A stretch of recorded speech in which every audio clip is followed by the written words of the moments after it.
So, you want to get Yurified, do you? In a massive understatement, I think that a channel that deals with the topic of Yuri should at least have one video discussing Yuri anime recommendations. And that's what this is gonna be about. 5 of my top choices for anyone looking to dip their little piggies into this vast and amazing genre. But first, some ground rules. Now, obviously, I can recommend an entire laundry list of Yuri anime to you. But for those who are just being introduced to this relatively new genre, I think a more straightforward approach is needed here. Therefore, I'm just gonna focus on quality Yuri anime that have little to no plot and are relatively easy to digest. Basically, Yuri at its rawest form. But that doesn't mean they're devoid of any complexities. To break it down for you, the shows on this list won't have a lot in terms of dressing. Just girls craving each other, body and soul, just as the Lord intended. Incidentally, I wasn't the most attentive student during Bible study. And finally, this will be a mostly spoiler-free video. I might just talk about specific stuff here and there, but nothing too major. So let's start counting them down, shall we?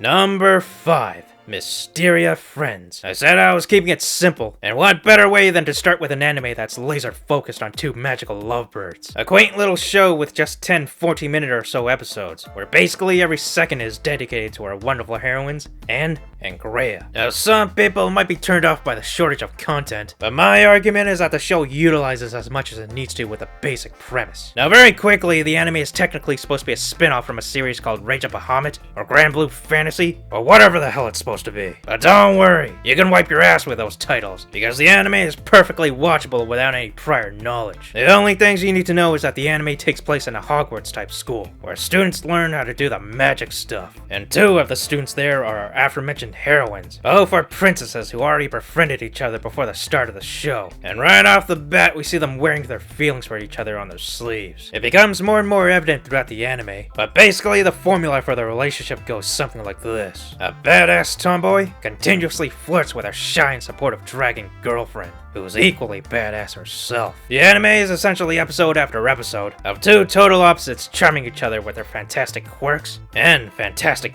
bodies too. Don't think they don't notice that. The real magic about it is just how much passion these 2 exude for each other, without having to spell it out into words. And spoilers, they never do say the L word, but they don't need to. So much of their interactions, big and small, reflect how deeply in love they are. And much of that is due to how the show handles things like music, cinematography, and tone. It does not like to rush through scenes or make things too bombastic. You get to experience every single second of the love in the air between Anne and Greya. Whether they're playing hide and seek, learning how to swim, practicing for a play, or going on a passionate date, the romantic tension is always front and center, and goddamn does it scratch that moe itch. So yeah, I highly recommend. It's the epitome of a short and sweet experience. With a Yuri couple that'll for sure have you shipping them till your dying day. 今こそ発表します。あかりが誰にも負けない存在感を発揮する方法を。それは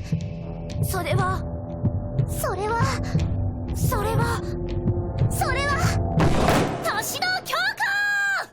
Number 4. Yuri. How can I make this list without introducing a classic? Now for those with even a slight modicum of knowledge on the Yuri genre, you hardly need an insight into this beloved series. There's even a good chance that everyone watching this video was first introduced to the genre through the manga or the anime. I know I sure was. But for the weirdos out there who still need to be preached, let me be your clergyman. Brought to us by the genius Yuri legend Nomori. Yuri is about 4 middle school girls who form a club and do random things together.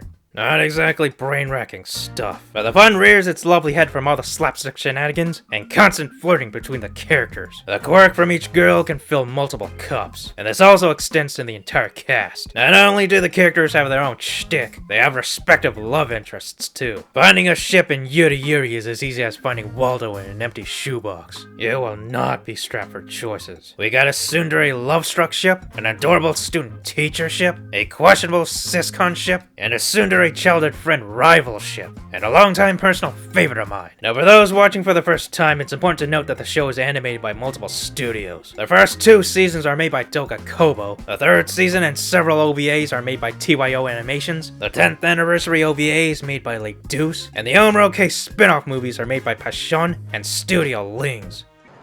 What the hell did you just say? But if you're turned off by that confusing mess, I would personally just recommend watching the first 2 seasons, as they do a fantastic job capturing the fun style of the manga. Now this is just my personal opinion, but there's something kind of off about season 3 and onwards. Not just because the animation style is different, but I feel like the timing and delivery of the humor is not quite on point. And 2 particular reasons for that are the studio's lesser use of sound effects and sporadic editing. Yuri is all about chaotic kooky jokes, and it is in my humble opinion that Doga Kobo did the best job in that department. Obviously, your mileage will vary, but I promise you'll walk away with a big ol' grin on your face after getting to know this gang of wacky lesbians. 汗すごい。どうする？もう一回お風呂入る？明日の朝でもいいけど。え？今から入ろっか。そうね。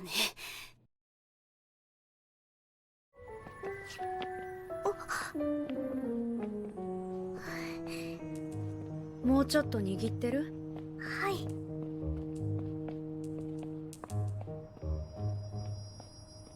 Number 3. Miss Kobayashi's Dragon Maid. This is one of the very few Yuri anime I can think of that caught the mainstream's attention, so there's already a very good chance you heard of this series, or at least seen a meme about it. It's also famous for being the anime to break the KyoAni curse. You know what I mean. Now, I've been following this beloved series ever since the manga was first published, so I can say with good authority that I'm one of the people who can really appreciate this series for its fantastic themes and artistry, and not just for the big dragon titties. What makes Dragon Maid so appealing to a wide audience is its relatable characters and easygoing slice-of-life premise, with a touch of social drama. So if you manage to look past the fan service, you'll realize that the anime is about an idealistic dragon girl named Toru, who was mortally wounded by a sword. As she spends her final days on Earth, she comes across a local office drone named Kobayashi, who stumbled into her after a drunken bender. And whatever she was drinking must have given her stupid strength, because Kobayashi was able to pull the sword out like a toothpick. Eternally grateful to the puny human, Toru then swore to dedicate her life to Kobayashi as her own personal dragon maid.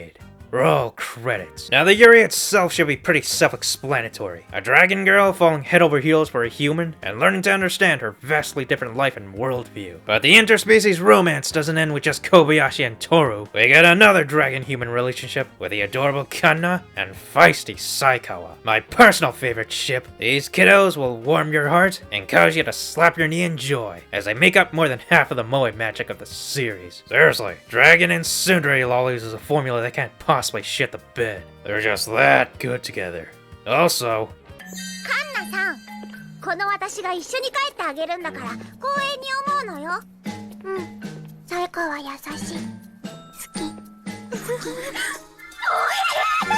that gets me every time. But back to the main duo. What makes Kobayashi and Toru so perfect is their development together. They help each other grow so naturally like they're a married couple. Kobayashi helps Toru understand the gentler side to humanity, and Toru helps Kobayashi understand the importance of opening up to people. And they find the best of these lessons in each other. This was presented pretty much perfectly in the first season, whereas season 2 was basically more slice-of-life goodness, with the addition of a new short and stout dragon, of course. Honestly, there's so much I want to talk about with this anime, but hopefully this was enough to convince you to give it a go. At least watch season 1, and maybe even the Valentine OVA too. Man, that was a good one. これは好きなのかな。多分さ、ひょっとしたらの話、好きのようなさ。大バカのやることだ。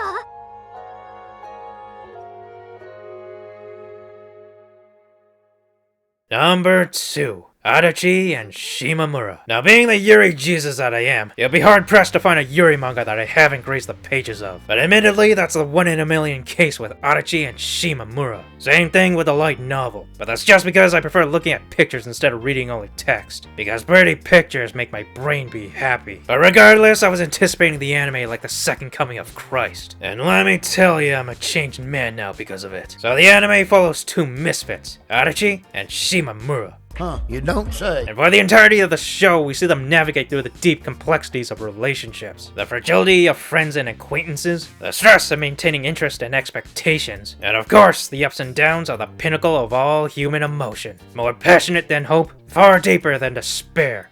I'm talking, of course, about teenage angst. But seriously, this is the most straightforward of love stories. A socially distant teenage girl slowly comes to realize her strong feelings for her equally socially distant classmate. A story told millions of times over, with the greatest of them being Twilight. And although the latter is a lot funnier, Adachi and Shimamura squeaks out the W for execution. It's a very deep and introspective look at all the factors of falling in love. This is mostly through the lens of Adachi, who stands atop of the lovesick puppy dog pile. Shimamura definitely has her moments too, but there's no denying who the real star of the show is. Viewers will have the case of the giggles after seeing Adachi awkwardly, but valiantly pursue her dream. I swear every scene with Adachi acknowledging her love for Shimamura is straight up endorphins to the soul. And the beautiful thing is, it's not always quote-unquote pure, if you know what I mean. You don't have to be an anime lesbian to relate to Adachi's quest for love. We can all understand being in love causes us to be observant, possessive, euphoric, cringe,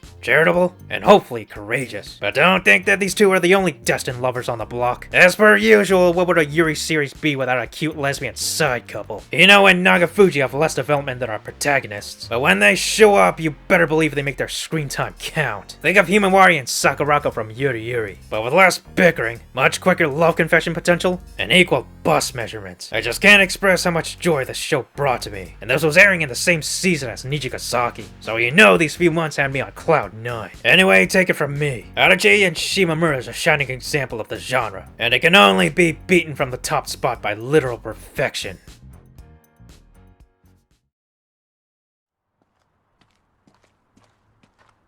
Oh, Nanami senpai.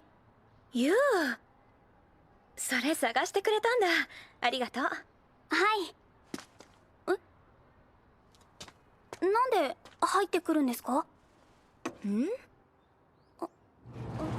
Number 1. Bloom into you. This is where all Yuri roads end, baby. I cannot express in enough words how much this series means to me. The manga set the standards of how truly majestic the Yuri genre can be, and the anime set the standards of what manga adaptations can accomplish when they put their heart and soul into it. Bottom line, Bloom into you is a work of art, and no introduction into Yuri is complete without spreading the beautiful cheeks of it into your face. So take a whiff as I explain why it deserves your attention. So our protagonist, Koto Yu, has always been fascinated with love stories, and hopes to one day feel her heart doing a happy dance when the time comes for her to experience love too. After being confessed to by a friend, she was saddened to learn that it did not give her the high that she wanted. In fact, it gave her pretty much nothing. She then contemplated whether or not she was even capable of feeling the emotion. So upon entering high school, she accidentally comes across Nanami Toko, a beautiful girl in the middle of being asked out, who subsequently gave a gentle and professional rejection. After learning that the up-and-coming student council president has been asked out numerous times, but has also never felt the love tonight, you thought she found a kindred spirit in Toko. But as Yuri fate would have it, Toko suddenly confessed to you after realizing something special about her. And thus, a fantabulously wondrous relationship